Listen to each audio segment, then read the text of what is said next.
Nanginginig na ang Justice Committee. Nanginginig na si Jinky Luistro, si Percy Sindania, si Lily de Lima. Dahil sa araw na ito, wala na. Sinampahan na sila ng kaso ni Atty. Mans Carpio. Naku po, paano yan? Pati ang BSP at ang AMLAC, talagang natataranta na sila kung paano nila ito lulusutan. Sabi-sabi pa ng mga netizen, 6 to 8 years daw kung mapatunayan na meron silang nilabag, 6 to 8 years silang kulong. Naku po mga kabibig, ito na yata ang sinasabi nilang karma is coming to town. Naku po kabibig, natataranta, nanginginig. Of course, sabihin talaga sa grupo na Luistro na we're doing na tama ang ginagawa namin, wala kami nilabag na batas. Ganun talaga kasi sila yung sila yung nag-imbestiga. Pero kina Attorney Mans Carpio, meron silang nilabag na batas. O ito kabibigan, makinig tayo. Kanina nagpa-interview sila at pakinggan natin kung ano ang kailang saloobin hinggil ito kabibig, kung bakit sila nagsampa ng kaso. Let's watch this. Sa ako lang. Excuse muna. Oy, mic. Wait lang. Wait lang. Ito sir. Excuse muna. Hey. Sabay ka binaryo! Baba yung mic! Kasi may baba mo yung mic.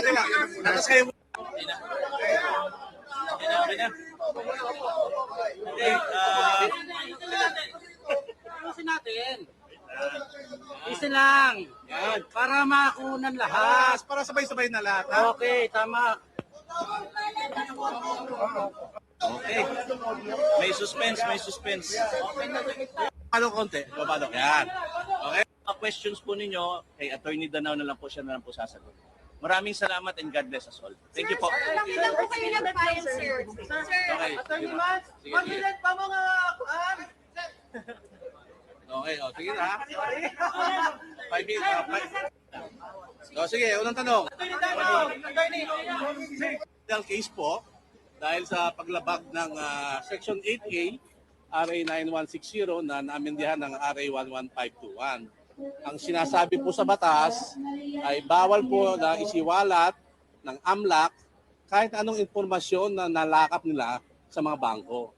So yun po yung sinasandigan namin, yung Section 8A po ng RA 9160. Sir, ano naman po they have the power daw ang Congress na subpoena power?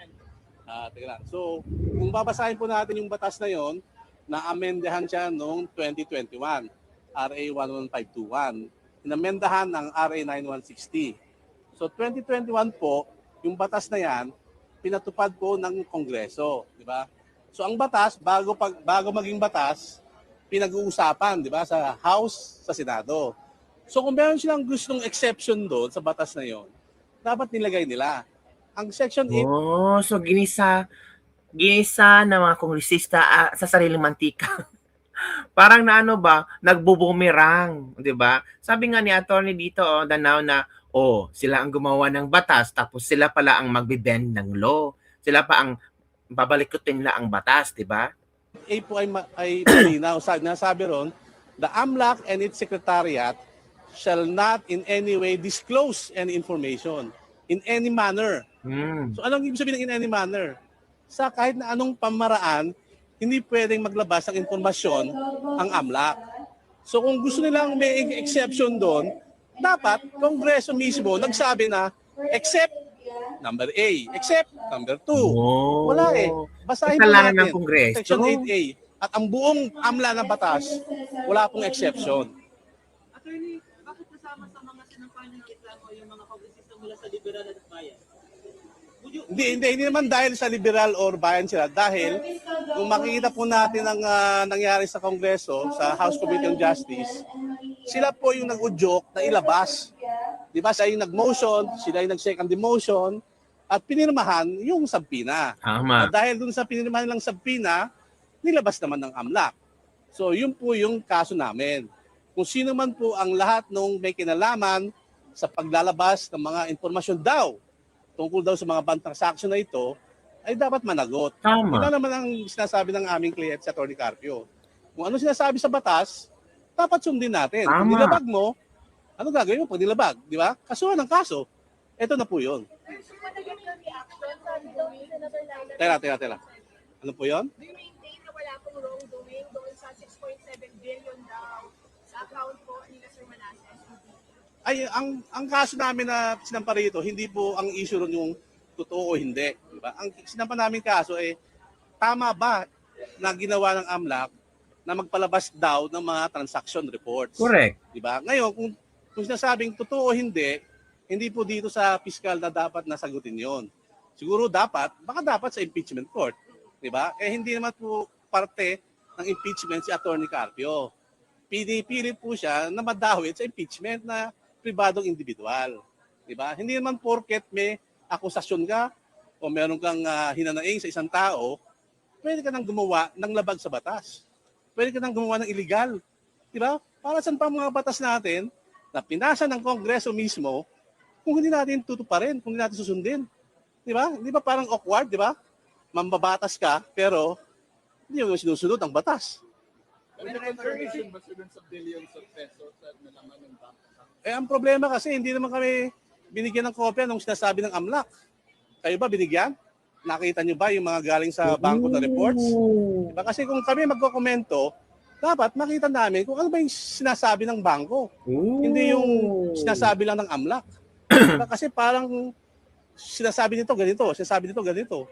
Parang mahirap yata mag-comment sa isang bagay na hindi mo naman ikaw mismo nakita. Diba? Pero pag nakita namin yan, sa tamang panahon, tamang paraan, aming sasagutin. Sir, walang consent. Walang consent. Walang consent. In fact, sumulat pa nga kami sa AMLAC April 16 bago maglabas ng subpoena na sinasabi namin, AMLAC, bawal yan ang sinasabing palabas ka ng impormasyon. So nagparating kami sa AMLAC na binabalaan sila. Pero ganun pa rin, Ay. Sir, reaction lang, sabi ni Senator Laila De Lima, hindi daw covered ng prohibitions ng bank secrecy law ang impeachment. kasi ang Bank Secrecy Law, di ba, RA 1405. 1955 pa yan na batas. May exceptions nga doon, sinasabi niya, di ba? Pero itong sinasabi naming batas na kanilang nilabag, 2021 na batas. Hindi, bagong batas to ng AMLA. Itong batas na to, ang nag-create sa AMLA. So dahil nga meron silang maraming kapangyarihan, minabuti ng Kongreso na bigyan din ng limitasyon. Diba? Kasi sabi nga sa Spider-Man, di ba? With great powers comes great responsibility.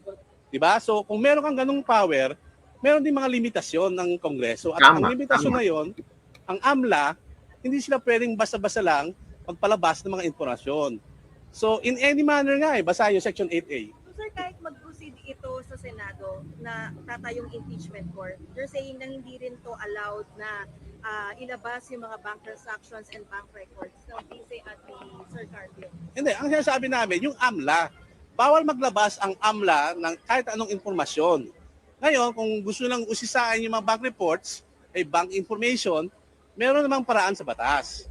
Diba? Pero ang sinasabi namin, yung AMLA mismo, hindi pwede maglabas ng kahit anumang impormasyon na nakuha nila galing sa mga bangko. Ngayon, nasa batas naman kung paano legal na paraan para kumuha ng bank information. Nasa batas din naman yon. Pero ang sinasabi lang namin, AMLA mismo, ang Kongreso mismo nagsasabi, bawal ka AMLA. Bawal ka maglabas ng kahit anong impormasyon. Sir, for the record po, hindi po tayo maglalabas din ng yung AMLA report sa Senate na sa impeachment court. Hindi naman kami pwede maglabas Kasi ang AMLA, siya ang dapat na maglabas ng impormasyon. Diba? Ang AMLA kasi, kung titignan yung batas, ang AMLA ay ginawa para sa money laundering. Diba? Para siya mag-imbestiga ng mga money laundering acts.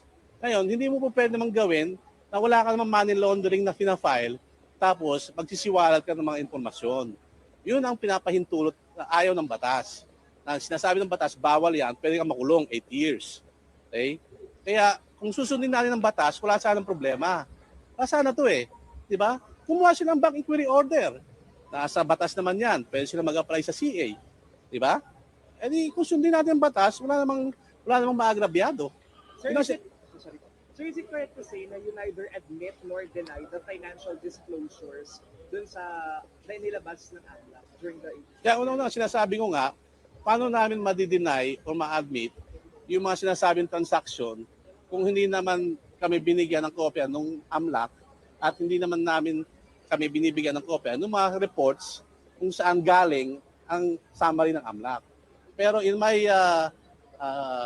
sa pag-uusap namin ni Attorney Carpio, he vehemently denies having 6 billion ba yun o 3 billion? He vehemently denies that.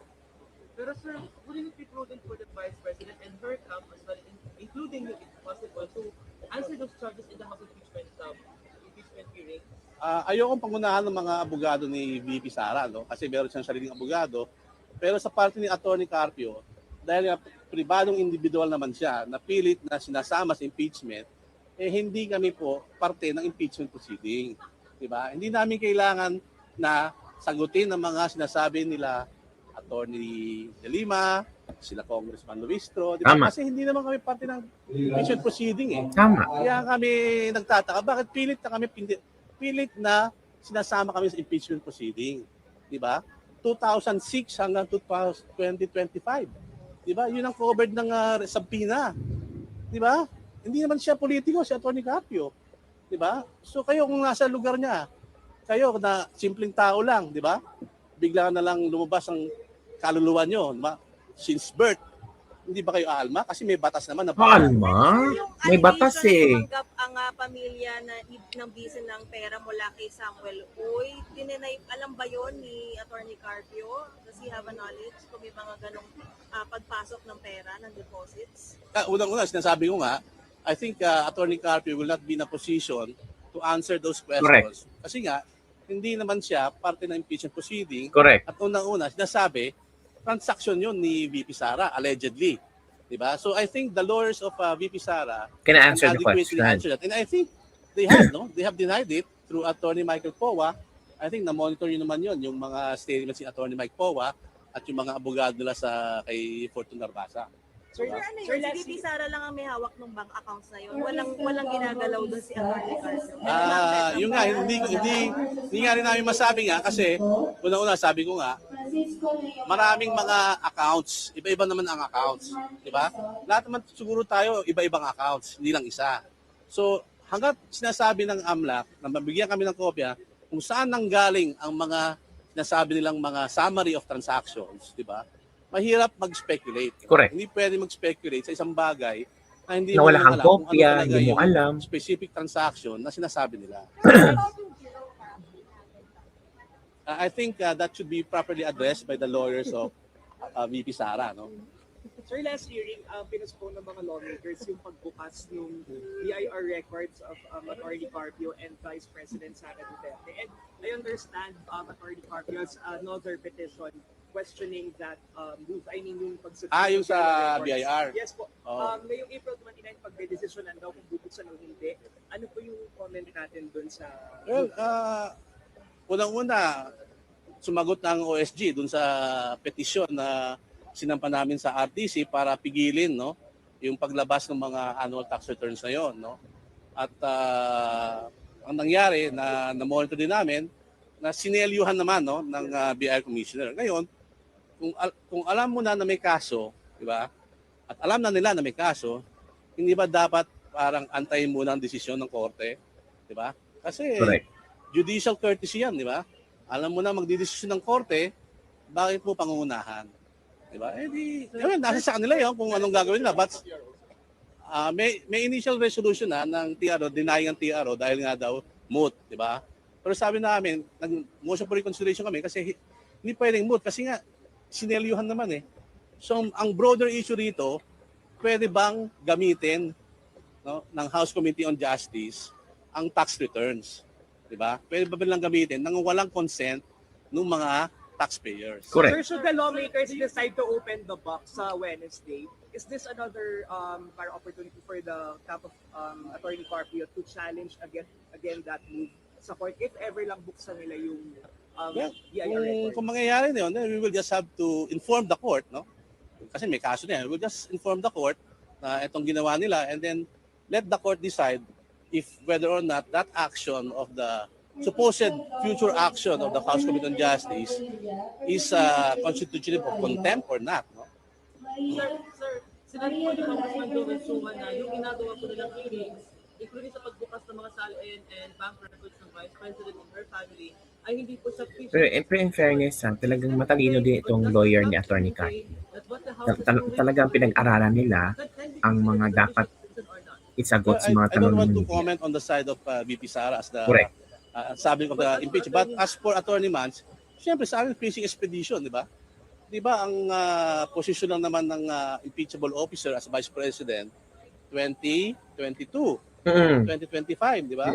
Pero kung makikita niyo yung tax returns na gusto lang buksan 2006, di ba? Grabe. Tapos itong Live. gusto lang bank reports 2006 din. So 2006 to 2021, hindi ba fishing expedition 'yon na hindi naman unang-una, hindi naman covered ng term ni BP Sara. Correct. Kung ikaw ay isang ordinaryong Pilipino at nakasubaybay ka sa mga pangyayaring ito, sabihin mo talaga, na grabe, fishing expedition talaga. Hinahanapan talaga nila ng buta si BP Sara, pati asawa niya, pati yung mga si Kitty Duterte, si Miss Hanilet, talagang dinamay na nila. Nakakasya ka bibig kung pati doon si Kitty at si Miss Hanilet ay magsasampa ng kaso. Pero we don't know kung ano ang plano na mag-inang ito. Kasi nadamay na sila Nadamay sila sa script, mga kabibig. Dalawa, si Atty. Carpio, hindi naman siya politiko. Tama. Bakit kailangan mo pang usisahin ng tax returns niya? Correct. At saka kanyang mga bank transactions, di ba? It's a fishing expedition precisely because of the all-encompassing and malawak na gusto lang impormasyon. Di ba? Kung sabi nga nila, sufficient in form and substance na yung complaint, bakit ka pa kailangan kumuha ng ebidensya? Di ba? Correct. Sabi na, Correct. okay na yung complaint. Tama na sa form, tama sa substance. Di ba? So Bakit bakit naman, meron pa Dr. Ray, tayong may ganito trial. na mga nangyayari na sinasabi na pa yung mga tax returns, sinasabi na pa yung mga bank transactions Correct.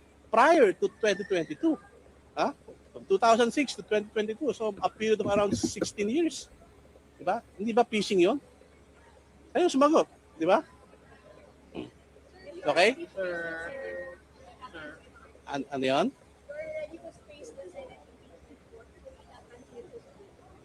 I don't think we can properly appear in the impeachment court. Kasi unang-una, hindi naman subject sa impeachment si Atty. Carpio. Diba? Tama. Siya ay pribadong individual at ang abogado ni Atty. Carpio at abogado ni VP Sara ay magkaiba naman. So I think we have to respect the different lawyers, no, kay VP Sara. No? I think if you have any questions regarding the impeachment proceedings, they are the best ones to answer that. Correct. Okay? Okay na? Thank you. So there you go, kabibig, ang isang interview ni Atty. Danao, ang legal counsel ni Atty. Mans Carpio, at sumagot din po ang BSP. Sumagot din sila kung ano ang kanilang reaksyon hinggil sa isinampang kaso ni Atty. Mans Carpio na nadawit ang BSP at ang AMLAC. Sabi dito, kabibig, ito ang sabi ng BSP statement. The Bangko Sentral ng Pilipinas, BSP, takes note of the recent reports regarding the filing of a case against the BSP governor. The governor has yet to receive a copy of the complaint and will respond appropriately upon receipt before the proper forum. We emphasize that the BSP and the Anti-Money Laundering Council, AMLAC, continue to perform their mandates in accordance with law, guided by independence, professionalism, and due process. Sumulat na pala si Atty. Mans Carpio sa AMLAC na huwag niyong ilabas kasi confidential yan before isinalang ang AMLAC sa hearing. Pero inilabas pa rin ng AMLAC.